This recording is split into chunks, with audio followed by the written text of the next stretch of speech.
আজকে কথা বলবো আমার মোবাইল ইউটিউব সেটআপ নিয়ে।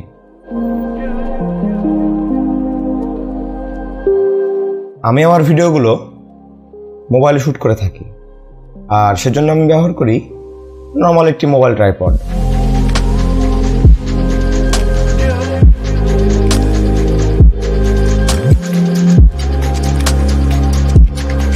মোবাইলে শ্যুট করার ক্ষেত্রে সবচেয়ে বেশি গুরুত্বপূর্ণ হলো লাইট, কারণ মোবাইলের লেন্সগুলো DSLR এর তুলনায় অনেক ছোট হয়ে থাকে, যার কারণে পর্যাপ্ত লাইট না থাকলে আমাদের মোবাইলের ভিডিওগুলো খুব একটা শার্প এবং ক্লিন হবে না।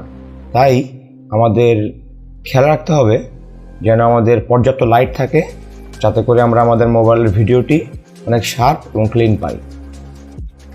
মোবাইলে ভিডিও করার জন্য প্রপার লাইট একটি খুব গুরুত্বপূর্ণ বিষয়। এই কারণে আমি আমার সেটআপে ব্যবহার করেছি নর্মাল একটি সফট বক্স, যেটি আমার ঠিক বাম পাশে 45 ডিগ্রি অ্যাঙ্গেলে প্লেস করা আছে। এটি আমি চাইলে সামনে দিতে পারতাম, কিন্তু এটি একেবারে ফেসের সামনে পড়লে ভিডিওর লুকটা একটু ফ্ল্যাট লাগে, যার কারণে আমি এটাকে আমার বাম পাশে বা আপনাদের ডান পাশে এটাকে আমি প্লেস করেছি, যাতে করে দেখতে একটি সিনেমেটিক লুক লাগে, যাতে এক পাশে আমার চেহারায় আলো পড়ে আর এক পাশে একটু অন্ধকার থাকে, এটা দেখতে একটু সিনেমেটিক লাগে। এই কারণে আমি আমার লাইটটা বাম পাশে প্লেস করেছি। মনে রাখতে হবে আপনার মেন কি লাইটটা যত সাবজেক্টের কাছাকাছি থাকবে ততই আপনার ভিডিও শার্প এবং ক্লিন হবে। এবার আমি যে লাইটের কথা বলবো সেটি হচ্ছে আমার এজ লাইট। আমার ডান পাশে যে আলোটা আপনারা দেখতে পাচ্ছেন এটাকে বলে এজ লাইট অথবা রিম লাইট। এই লাইটটা দিলে আসলে সাবজেক্টের উপর যখন এই আলোটা পড়ে এটা একটা এজ ক্রিয়েট করে, এটা দেখতে একটু বেশ সিনেমেটিক লুক লাগে, বেশ ভালো লাগে আমার কাছে। এই কারণে এটা আমি করেছি, আর এটা প্লেস করাটাও একটা গুরুত্বপূর্ণ বিষয়। এটা আপনাকে মনে রাখতে হবে যে আপনার ঠিক কি লাইটের মেন কি লাইটের ঠিক অপোজিট পাশে একদম সামনে রাখা যাবে না, এটা একদম পেছন সাইড থেকে যেন আলোটা আপনার ফেসের উপরে পড়ে, তাহলে একটু দেখতে সিনেমেটিক লাগবে, একটু ডেপথ চলে আসবে আপনার ভিডিওর মধ্যে। এই কারণে এই লাইটটা এখানে প্লেস করা। আর মোবাইলে ভিডিও করা শ্যুট করার ক্ষেত্রে যেহেতু ব্যাকগ্রাউন্ড মেন বিষয়, চেষ্টা করতে হবে যে আপনার ব্যাকগ্রাউন্ড যতটা ক্লিন অ্যান্ড সুন্দর হবে ততটা আপনার ভিডিও দেখতে বেশ ভালো লাগবে। তো সবসময় চেষ্টা করতে হবে যাতে ব্যাকগ্রাউন্ডটা আমাদের ক্লিয়ার থাকে, দেখতে একটু সুন্দর লাগবে। আর ব্যাকগ্রাউন্ডের ডিস্টেন্স আপনার সাবজেক্ট থেকে যতটা দূরে থাকবে আপনার ব্লারিনেসটা তত বেশি পাওয়া যাবে। যেহেতু আমি মোবাইলে শ্যুট করছি, মোবাইলে শ্যুট করলে ব্যাকগ্রাউন্ড খুব একটা ব্লার হয় না, একেবারে হয় না বললেই চলে, তো সমস্যা নাই। প্রিমিয়ার প্রো তো আছে, মোবাইলে ব্যাকগ্রাউন্ড ব্লার না হলে কি হবে, আমরা প্রিমিয়ার প্রোতে ব্যাকগ্রাউন্ড ব্লার করে নেব। তো এই হচ্ছে আমার মোবাইল ভিডিও প্রসেস। তো এভাবে আমি আমার সাধারণ ভিডিওগুলো শ্যুট করে থাকি। এবার আপনাদের দেখাবো এডিটিং প্রসেস। এবার দেখব ভিডিও এডিটিং প্রসেস। আমরা আমাদের ফুটেজটি নেওয়ার পরে এখানে প্রথমে আমাদের যে করণীয় আছে সেটা হচ্ছে আমাদের ভিডিওর কালার কারেকশন করে নিতে হবে, কারণ কালার কারেকশনটা আগে না করলে ব্লার করার সময় এটা সমস্যা ক্রিয়েট করতে পারে। এই কারণে আমরা আমাদের ভিডিওর আগে কালারটা ঠিক করে নিই। আমি জাস্ট এখান থেকে নর্মাল কিছু কালার চেঞ্জ করে আপনাদের জাস্ট দেখাচ্ছি, আপনারা আপনাদের প্রয়োজন মতো করে নেবেন। এখানে আমি কালার কারেকশন নিয়ে আগামীতে হয়তো আরও কোনো ভিডিও বানাবো, আপনারা দেখে নিতে পারেন। আমি জাস্ট এটাকে অটো মোডে করে রেখে দিচ্ছি। এই হলো আমার কালার কারেকশন। এটা আপনাদের জাস্ট একটা সিম্পল ওয়ে দেখালাম, এটা আপনারা আপনাদের চাহিদা মতো আপনাদের ভিডিও কোয়ালিটির মতো আপনি করে নেবেন। প্রথমে কালার সিলেকশন হওয়ার পরে যেটা করতে হবে সেটা হচ্ছে ব্যাকগ্রাউন্ড ব্লার করবো আমরা। ব্যাকগ্রাউন্ড ব্লারের জন্য আমাদেরকে যেটা করতে হবে, ইফেক্ট কন্ট্রোলে আসবো, আসার পরে ব্যাকগ্রাউন্ডটা একটু ভিডিও ফুটেজটা বড় করে নেব, যাতে করে আমি আমার ব্লারের ক্ষেত্রে স্ক্রিনটা সম্পূর্ণ দেখতে পাই, এটা আমার করতে সুবিধা হয়। এখানে আপনারা ইফেক্ট সেকশনে যাই দেখবেন এখানে লুমেট্রি কালার নামে একটা অপশন আছে। এখানে audio, time remaining, opacity, motion, এবং সব ধরনের অপশনগুলো দেখতে পাচ্ছি।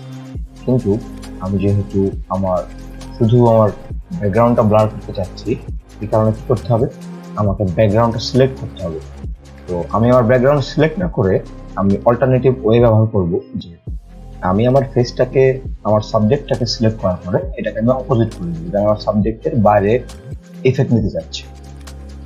আমি এখান থেকে লুমেট্রি কালারে যাব, ইফেক্ট সেকশনে যে লুমেট্রি কালার আছে লুমেট্রি কালারে যাব।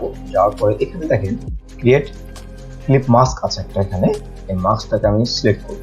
করার পরে আমি আমার ফেসের উপরে মাস্কটাকে ক্রিয়েট করব একটু বড় করে। করার পরে এটার ফেদারটাকে একটু বাড়াই দেব, এটার যে মাস্কের যে আপনার ফেদারটা আছে, মাস্ক ফেদার, এটাকে আমি একটু বাড়াই দেব যাতে করে আমার ব্লারিনেসটা সফট বাড়াই নেওয়ার পর ঠিক আমি আমার ফেসের উপরে এটা সাইজ করে অ্যাডজাস্ট করে নেব। নেওয়ার পরে এই যে আমি বলেছিলাম যে আমি তো ইফেক্ট চাচ্ছি আমার ব্যাকগ্রাউন্ডে, আমি আমার সাবজেক্ট ইফেক্ট চাচ্ছি, এই জন্য বলেছিলাম যে ইনভার্ট করে দিতে হবে আমাকে, যাতে অপোজিট দিকে আমার ইফেক্টটা অ্যাপ্লাই হয়। আমি এখানে ইনভার্টে ক্লিক দিব। ইনভার্টে ক্লিক করলে কি হবে, আমার যতটুকু আমি সিলেকশন করেছি এই সিলেকশনের বাইরে যে জায়গাটা, সে সম্পূর্ণ জায়গাটাই আপনার হচ্ছে অ্যাপ্লাই হবে, ব্লারিনেসটা অ্যাপ্লাই হবে। তো এবার আমি যেটা করতে হবে, আমি ক্রিয়েটিভ সেকশনে যাব। যাওয়ার পরে জাস্ট এইখানে শার্পেন, এই অপশনটাতে আপনি শার্পেনটাকে একদম 0 করে দিন। দেখেন আপনার ব্যাকগ্রাউন্ড ব্লার হয়ে গেছে। আরো ব্যাকগ্রাউন্ড ব্লার দরকার, কোনো সমস্যা নেই, সেটাও করা যায়। আপনি এই লুমেট্রি কালারটাকে কপি করে জাস্ট আবার একটা ড্র্যাগ করে আবার পেস্ট করে দেন, দেখেন আরো ব্যাকগ্রাউন্ড ব্লার হয়ে গেছে। আপনারা ভালোভাবে খেয়াল করে দেখেন আমাদের ব্যাকগ্রাউন্ড কিন্তু ব্লার হয়ে গেছে।